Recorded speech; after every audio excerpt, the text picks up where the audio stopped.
Eu quero dizer que eu fico muito feliz num momento como esse, que a gente vê gente que luta e que sabe que se tem uma coisa na vida que a gente não pode abrir mão, é da nossa dignidade. Nunca. Nada justifica abrir mão da nossa dignidade.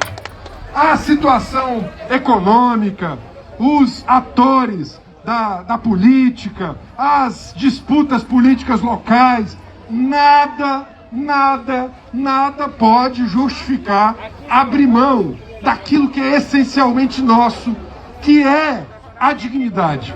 Existem coisas na vida que a gente não pode delegar para os outros, não pode transferir para outros. A luta da gente é nossa. A luta dos educadores e educadoras desse país em defesa da escola pública é uma luta centenária. Foram os educadores e educadoras que conseguiram, há quase 100 anos, colocar na Constituição, ainda nos anos 30, que tinha que ter vinculação orçamentária para a educação. Foram os educadores e educadoras que pensaram uma escola que fosse laica, pública, gratuita, de qualidade. Foram eles e elas, lá atrás, antes de nós, que colocaram a liberdade de cátedra, lá na Constituição, ainda nos anos 30. Mais tarde, os educadores e educadoras disseram, olha, tem que ter um fundo para redistribuir os recursos dos municípios e estados, sobretudo para combater a desigualdade. Foi por isso que veio o Fundef, naquele momento. Mais tarde, os professores disseram, olha, nós temos que ter um piso nacional, porque nós precisamos fazer com que as desigualdades sejam diminuídas, porque não é possível que o educador e a educadora do município do semiárido nordestino ganhasse o que ganhava naquele momento. Portanto, o piso nacional foi uma conquista muito importante. E o piso não é teto, o piso é piso.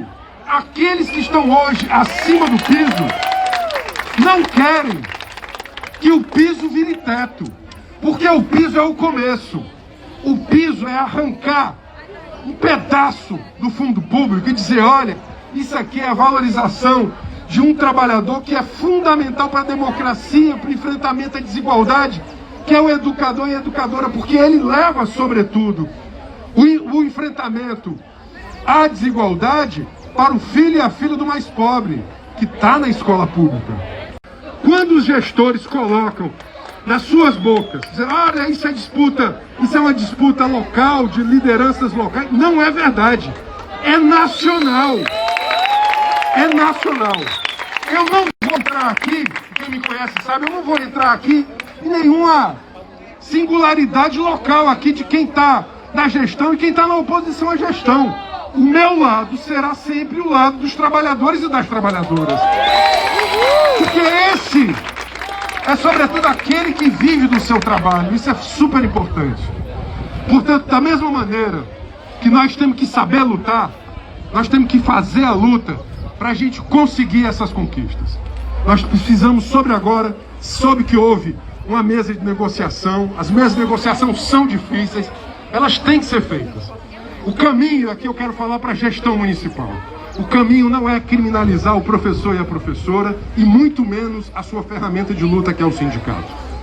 Criminalizar o professor e a professora é a pior saída. Criminalizar a sua ferramenta de luta, que é o sindicato, é a pior saída. Portanto, o Suprema, a FETANCE, a Confetan, a CUT, todas estas ferramentas da classe trabalhadora, elas precisam ser respeitadas e por nós valorizadas. Pare um segundo e pense. Agora, eu sei que você pode estar exausta, cansada, com medo da criminalização, mas, sobretudo, olhe para o lado, veja quantos e quantas dependem da sua força e da sua energia e encontre força e energia no outro. Pare mais um segundo e pense que você vai encontrar muito mais gente em vários outros municípios. Está tendo assembleia aqui hoje, mas pode estar tendo assembleia também lá em Itapipoca hoje, Morada Nova, no Iguatu, no Quixadá, em Santana do Acaraú, um monte de município. A gente precisa conectar todas essas lutas, conectar essa grande jornada em defesa do educador e da educadora, do professor e da professora, da educação pública e da escola pública, sobretudo agora. No meu gabinete eu recebo muitos professores e professoras e visitei muitas escolas, mais de 120 escolas naquele trabalho de prevenção à violência. Muitos professores me ligam, nós somos muito próximos. Teve um professor de um distrito, de uma comunidade rural, no município de Saboeiro, que disse: aqui não tem como ter atividade remota, porque nem o professor tem condições de fazer isso, e o aluno da comunidade rural também não tem. Sabe o que esse professor fazia? Ele tirava o dinheiro do bolso dele, ele confeccionava o material impresso e ele saía todo dia distribuindo o material de casa em casa. Este homem e essa mulher merecem não só o nosso aumento do ponto de vista remuneratório, merece o nosso aplauso, o nosso elogio, porque foi de uma dedicação à sociedade brasileira num momento de crise gigantesco. Quantos professores e professoras não deram uma absoluta prova de compromisso público, de dedicação profissional, mas sobretudo de sensibilidade humana profunda nesse momento? Por isso que nesse momento, mais do que nunca, é hora de dizer que piso não é teto. O piso é piso. E se o piso foi conquistado, ele é o começo da valorização de uma carreira. E nós sabemos que as carreiras do magistério estão muito, mas muito aquém das outras carreiras, sobretudo compatíveis de nível superior. Veja, por exemplo, as outras carreiras, inclusive do serviço público, as carreiras jurídicas, por exemplo, as carreiras fiscais, por exemplo. Aqui não se trata de valorizar ou desvalorizar, mas dizer que todos têm uma função muito importante na sociedade. E para nós queremos viver numa sociedade em que o trabalhador da educação tenha tanto valor quanto o trabalhador, por exemplo, do sistema fiscal ou do sistema judicial, em que o piso do trabalhador da educação não seja 10 vezes menor, 8 vezes menor do que as carreiras iniciais, por exemplo, de outras dimensões do Estado. É esta sociedade que eu quero construir. Por isso não podemos negociar a nossa dignidade, e eu concluo com isso. Nós queremos, eu quero me colocar à disposição para as negociações, para o diálogo.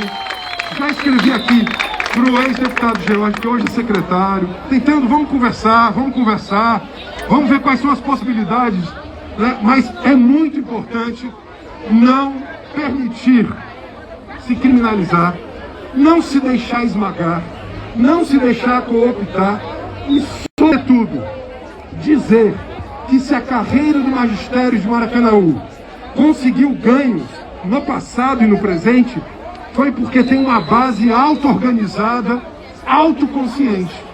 E aqueles que conseguiram, inclusive, ganhos maiores no passado, que fizeram desta carreira esta carreira auto-organizada e autoconsciente, nós vamos dizer, em nome daqueles que vieram antes de nós, mas em nome daqueles que estão aqui hoje, sob sol e sob chuva, daqueles que estão ocupados e dos que virão depois, o nosso compromisso é de não abrir mão da nossa dignidade.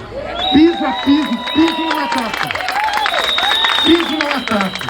Por isso é muito importante. Vamos continuar na conversa, continuar no diálogo, continuar na negociação. Direitos não são outorgados de cima para baixo. Os direitos são arrancados. Eles são conquistados. E por nós eles têm que ser defendidos. Tamo junto. Obrigado.